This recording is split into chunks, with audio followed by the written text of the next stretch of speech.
Hello, everybody. I wanted to talk about this Brian Johnson clip here.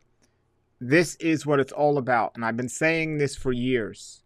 So we're going to hear this short clip, and we're going to talk about this today. Really important information. If you're really interested in health, diet is only part of it, folks. This is essential if you really want to get down to understanding true health. So I wanted to break this down with you all here. So let's go. So this applies to all things about the heart. And so a couple years ago, I posed this question: are we really the first generation who won't die? It's kind of the coolest question in existence. So for those of you that don't know, Brian Johnson is somebody who's a millionaire. He sold his company Vimeo, and he wasn't healthy.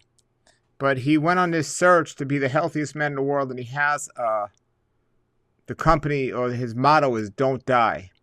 Not that he thinks he's immortal, but he thinks we can age backwards based on applying techniques to our lives and measuring it. And he's claims to be the most measured or tracked person ever. And he tracks all his vital statistics and every new technology out there. And in this video, he talks about the conclusion he's come up with up to this point. And he's always doing new things, so things are changing. So I recommend you following him. But this is currently what he said is the most important thing he does. What matters more than our experience, our ability to live? And so to do this, I wanted to do an experiment. So I measured the biological age of every organ in my body as much as we could. We then went through the scientific evidence, and we tried to reverse and or slow down my speed of aging. And what I've been trying to do is create a sport or a new genre of what it means to be healthy. And so I put my biomarkers out and said, basically, I have the best biomarkers of anybody in the world. Anyone's capable of competing with me. But try to make it like a quantified thing where it's just like I'm healthy or not. And so it's been a really fun journey. And so today I'm going to tell you guys in just a few minutes' time everything I've learned about health. I'm going to compress it into some very simple lessons for you, because all right, so before he talks about this important thing, I just want to let you know, if you don't know about him, he's choosing to be on a vegetarian diet. He doesn't think it's necessary for everyone, but that's what he's choosing to do. He never talks about a raw food diet or fruitarianism. He has an eating window where he stops eating every day at 11 o'clock, according to him. So he starts eating around, I think, 6 o'clock in the morning, and he stops at 11. He wants to get as much time to empty his stomach out before he goes to sleep, according to him. He goes to sleep around 8:30. He gets up around 5:30 naturally. And he thinks sleep is the most essential thing for good health. And pretty much everything he does is to promote a good quality sleep. And he's into tracking and like an Oura Ring or a Whoop band, which I recommend. Is pretty cool stuff. And you can do it in your own house. But he said he's got 100% sleep score for like 6 months, I think, or 4 months, which is very impressive. So that was a while ago. I don't know where he's at now with that, but this is powerful what he's going to say now. because health is really complicated, it's very confusing, it's all-consuming, it's overwhelming. Cool? Okay. So first, who got 8 hours of sleep last night? Yeah, 7, 6, 5, 4, 3. Thank you for your honesty. 2. There, thank you, sir. 1. Yeah, I appreciate that. Okay. Who has a confession to make? Who recently polished off a bag of chips, ate some ice cream, and then jammed some Twizzlers? What did you do, sir? Chips, a whole bag. One sitting. All right, great. Who else? Yeah, what did you do?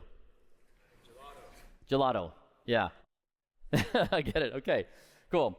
Okay, so you guys, the single best thing I've learned out of everything I've ever done is...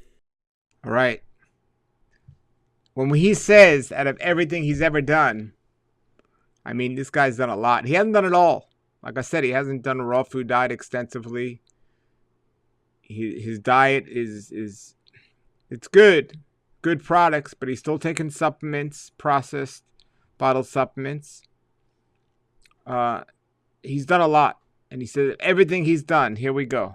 You ready? Pay attention to this. your resting heart rate before sleep is the best thing you can do for your health, hands down, okay? So here's what you're going to do.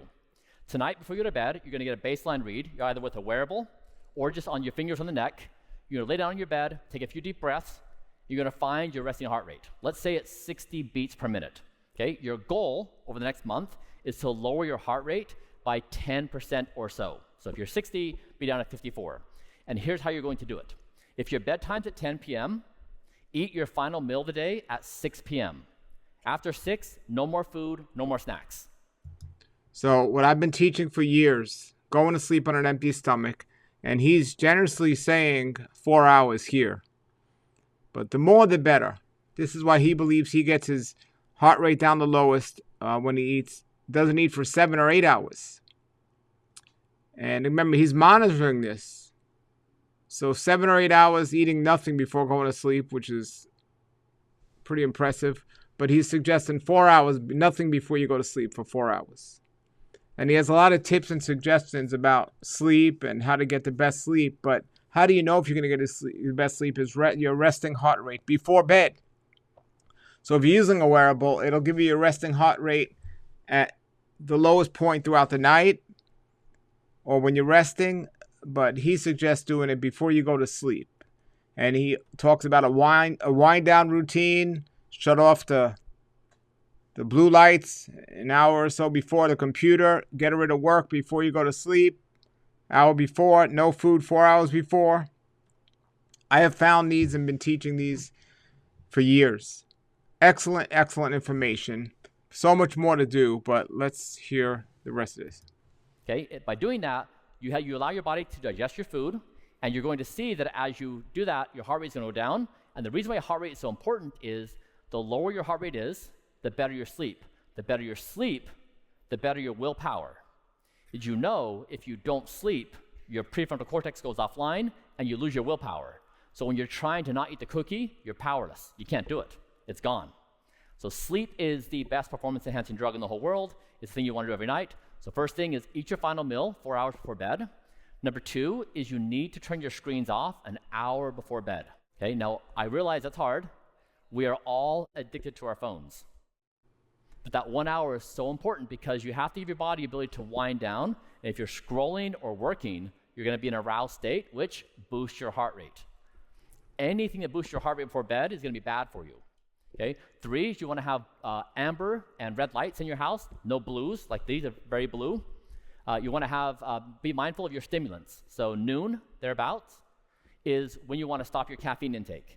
Because caffeine has roughly a 6-hour half-life. So if you have a cup of coffee at 4 p.m., at bedtime, a half a cup of coffee is in your system.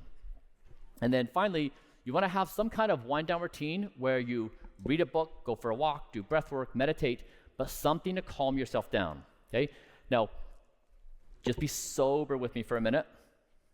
I promise you, this is the single best thing you can do for your health. And if we're honest, the majority of you in this room have some moderate to serious mental health problem. Tell me I'm wrong. Waiting. It's true. Like, you sample your friends, it is a pretty tough environment right now. We are on our phones all the time. We don't sleep well. We eat junk food. It's very hard to take a moment to ourselves to be healthy. I promise you, optimize your resting heart rate, and it's going to be the very best thing you do for your mood. If you're experiencing anxiety or depression, or you're having some other kind of difficulty, I'm telling you, high quality sleep is the thing. And culture that tells us right now that you have to grind and not sleep is a lie. It's a bad deal for you. You hear that? Culture tells us we don't need a lot of sleep. You know, I see a lot of people, I can get by on this much sleep. Yeah, the worse you treat your body, the more sleep you need. You still need sleep. And it's just great information here. You can be ambitious. You can have unhinged ideas about the world and still sleep. Okay, so I've got 20 seconds left. Who's going to commit to this? Yep. Who's not? so I can shame you. Okay, why? Why are you not going to commit? I'm a startup founder. Okay, there we go. This is it. You guys, here's it. Yes, you're a startup founder, okay? The narrative is you have to martyr yourself, literally martyr yourself, to achieve success. That is not true. You will be a better founder slash parent slash partner slash whatever if you prioritize your sleep. I'm telling you, it is a false idea. Don't fall for it. Don't die. Yes, it's about health. It's also the next major ideology for the human race. All right, so that is it. There's many excuses or reasoning to say we can't get to sleep on time or can't get enough sleep or do any of these things, but in most of his health lectures, he often talks about prioritizing your life around sleep, not any other way around. And we often prioritize our sleep around our priorities in life. But he's suggesting don't do that. What he's saying is sleep has to be the number one thing in our lives, and the quality of sleep, and everything else is second to it. And if we treat sleep as the most important thing and the quality of our sleep, everything else is going to be better. And I have found this to be true, and I've been teaching this for years, and I've been applying this, and I literally burned both ends of the candle, as they say, working really hard, up all night making videos and just learning and doing things at the detrimental of my sleep, and I know it wasn't good. And so I started applying what he's been saying, along with eating so little and eating less. It's been amazing. Now, one thing to keep in mind, everybody, if you are using a wearable tracker or something, remember when it comes to the ranges, most average ranges or range numbers are based on the average person, whether it's a wearable or a blood test or something. Yours might not need to be in that range to be okay or not okay. So you got to find out what the best range is for you. And you know, it could be tricky here because the average isn't like you. But the reason why it's good to do these things and track these things is to know if you're being consistent, to know if things are improving, or to know if things are getting worse. So I say the same thing like with a blood test. You might not be in the same range as everyone else that got tested that's unhealthy. However, it's good to get a blood test to know if you're consistent with what you're doing is consistent and you're not bouncing around, you're staying consistent, or you just keep improving and you're not getting worse. All right, so keep that in mind. I wanted to show you this because I find this fascinating. This guy is fascinating stuff about health and really, really good information. So check him out, Brian Johnson, and that is this recent quick 10-minute video will change your life. Check your resting heart rate. He says near your neck. I often do it near my wrist, or I have a wearable. And basically all you need to do is you feel your pulse, whether it's your neck or your wrist, and you have somebody with a time account for 15 seconds, or you put 15 seconds on a timer and you count how many pulse beats are coming in 15 seconds. And then you stop timer, and then whatever your number is, you times that by 4. And that's how you get your resting heart rate per minute. And that's how you get it. Now, when he says resting heart rate, you have to be resting. You can't be walking. You can't be out. You got to take a second, rest. This is before you go to sleep, and check it. Throughout the night as you're sleeping, it's always going to get lower. It should get lower. And when you're up in the day, it's going to be higher. But his thing is, before you go to sleep, and what he says is as long as it's low, he knows he's going to get a good night's sleep. If it's not low before he goes to sleep, he's not going to get a good night. And a lot of what he teaches about these hacks, we'll call them, of how to put your body in a position to get the best night's sleep. So it's really good information. All right, everybody, thank you for watching. I hope this helped you as much as it helps me. Put your comments or questions below if you've seen this stuff or you have any questions about this. Have a great day, everybody, and a great world life.